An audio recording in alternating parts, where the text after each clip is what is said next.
Jack opened his eyes. He looked out the window.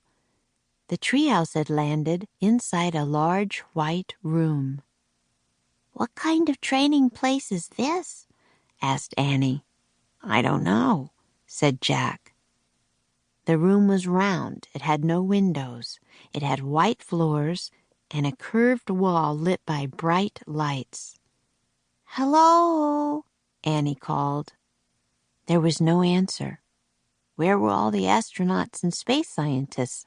Jack wondered. "There's nobody here," said Annie.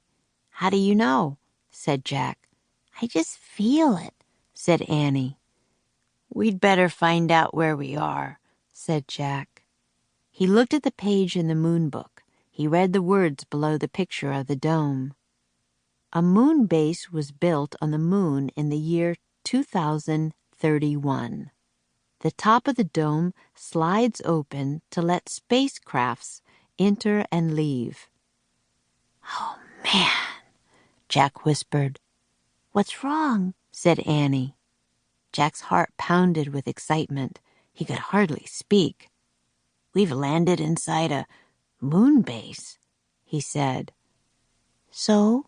said Annie. "So the moon base is on the moon," said Jack.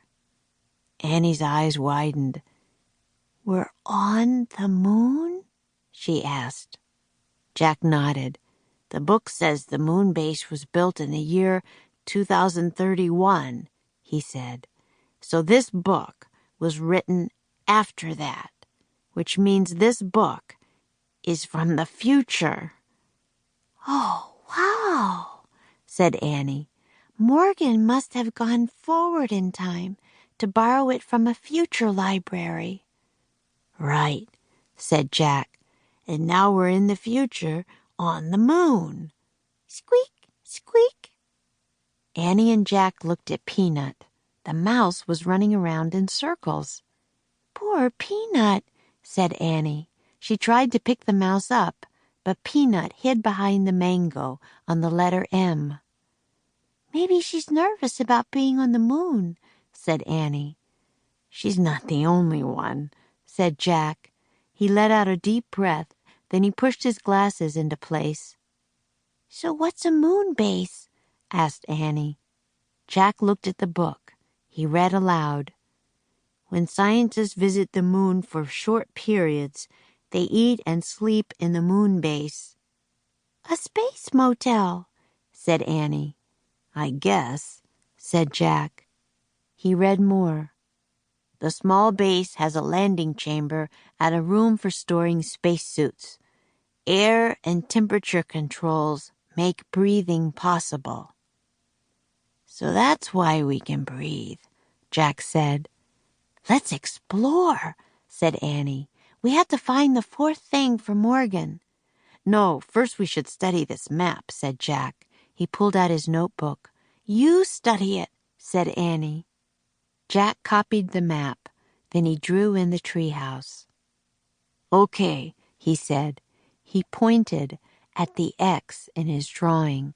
"We're here." Jack looked up. Annie was gone. "Oh, brother," Jack said. As usual, she had left without him before they could even make a plan.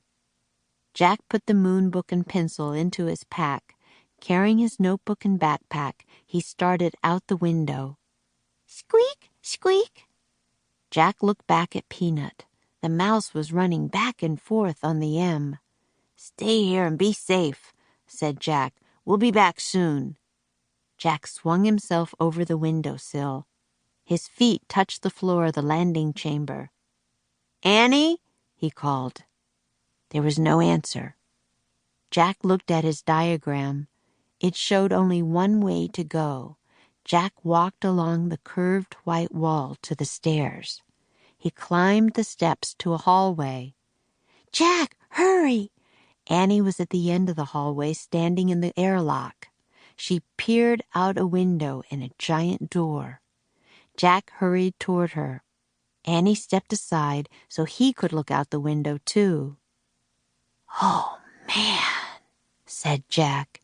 What he saw took his breath away. He stared at a rocky gray land. The land was filled with giant craters and tall mountains. The sun was shining, but the sky was ink black. "Say hi to the moon," Annie said softly.